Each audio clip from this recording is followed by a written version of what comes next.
کچھ دیر کے لیے آنکھ لگی, آنکھ کا لگنا تھا, عالم خواب میں کیا دیکھا, مولا کے نام تشریف لائے, فرماتے مسلم ان قریب ہمارے پاس آنے والا ہے, دنیا کے دکھ سے چھٹکارا پانے والا ہے, ان قریب ہمارے پاس آ جائے گا, ہم سب تیرا انتظار کر رہے ہیں. اس کنیز خدا کا ایک بیٹا تھا بلال نامی, اس ملعون نے دیکھا کہ میری ماں بار اس حجرے کی طرف جا رہی ہے, سمجھ گیا وہاں پر کوئی خاص بات ہے.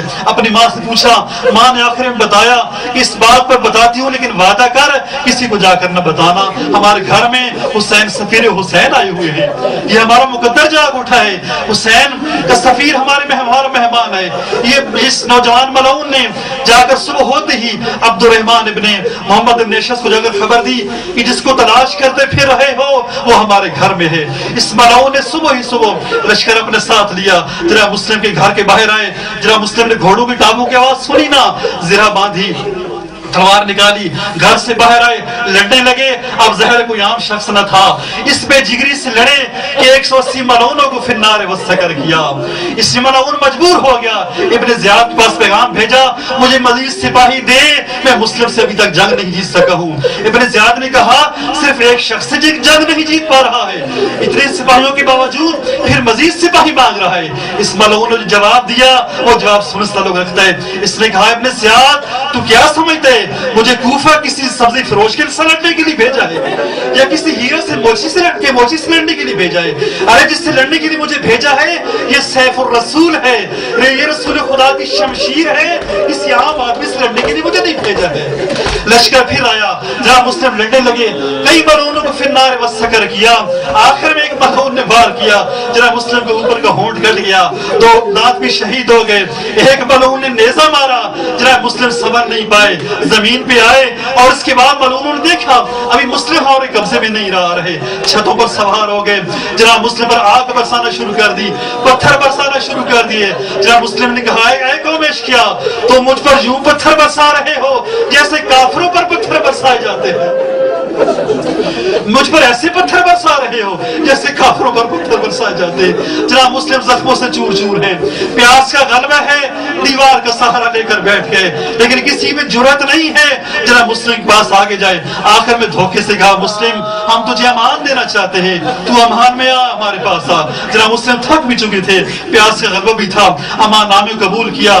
جب امان نامے قبول کیا ملعون سامنے آئے, سب سے پہلے تلوار مسلم کے ہاتھ سے لے لی, ہاتھوں میں ہتھکڑیاں پہنا دی.